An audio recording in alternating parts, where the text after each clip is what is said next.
Welcome, and today we're going to be reviewing Ryu from Street Fighter 5, which this is the latest, not very new, but addition from Street Fighter. This one, as you can see, is made by PCS, otherwise known as Pop Culture Shock Collectibles. There's a little shot of it still inside its packaging, and as you can see, we got 341 of 500. I'm not a number chaser. I guess maybe if I got a no number I would have been excited, but this was just about getting the figure. Here we go. This is the base plate, and or the stand, whatever you want to call it, the base of the diorama. It's not your stock standard circular or squarish base with just the nameplate and the brand logo, but rather a terrain-like diorama with some nice rock-like feature and some water that's on it. And here we have the figure and all set up. I didn't do the setup portion because it's just the two arms, or first his head that snaps on, and then he fits onto the base plate, which is a little bit tricky because you got to jiggle it to get in, as I've been advised by my more experienced PCS collector friends. It took some time, but I got the hang of it. Now I know how it's just a little bit of a squeeze at both ends, and it snaps in, it gives it a nice firm feel. And here we're looking at the figure. You'll see the gi, or the karate suit, as some people like to call it. You can actually see the fabric. You get the sense of it. Obviously, once you touch it, it is pretty statuesque, so to speak. But if you look even closer at his skin, there's some speckles there, or flaws in his skin. For me, there was a very important attention to detail. It was maybe unnecessary, you may say, maybe, but it does add that little extra attention to detail, which when you find it actually makes you quite proud for you to own the figure.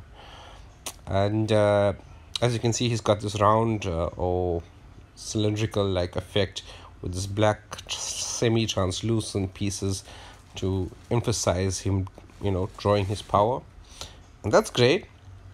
It would have been nice if he had a little bit going on around his fists as well, just to highlight him powering up, because I feel this is a powering up stance, and that's why I like it anyway. But yeah, I would have liked those bits to illuminate or light up, but I guess it comes down to cost factor. You see right next door there's some white gloves. All come standard with PCS. They want you to handle your stuff with care, and you should. I didn't, and I did make a little bit of a boo-boo. And if you look at his headband there, it's nice and flowing and flying, but at a point through making this video, I messed up, and I messed up really bad. And I'm hoping that you guys learn from my experience, and just be careful when you guys are moving out. My most important thing to you guys is to remove all smaller or fragile bits, and then do whatever you need to do, move it around, turn it around, and fit them back on. It's a little bit of extra work, a little bit, but it's going to prevent what I just end up doing with mine. Some nice effects there, some strong steady legs, great piece there. Yeah, so I managed to swap my headband in two. I'm gonna look for a shot and see if it comes through. That's where it slots in and it spins. And okay, I've mistimed this video, but I'm not really going to edit it, because trust me, this is the 5th time I'm actually taking this. There we go. And this is what I did.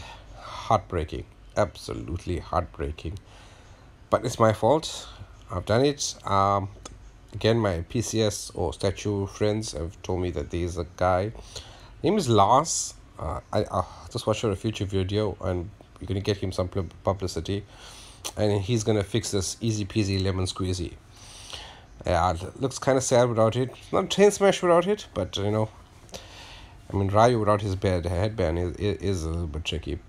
But yeah, that's the figure. Great figure. I'm hoping to add Ken to this collection. Maybe Chun-Li. We'll see how it goes from there, but at least those key characters. Great figure. I think you should go get something like this. Cheers.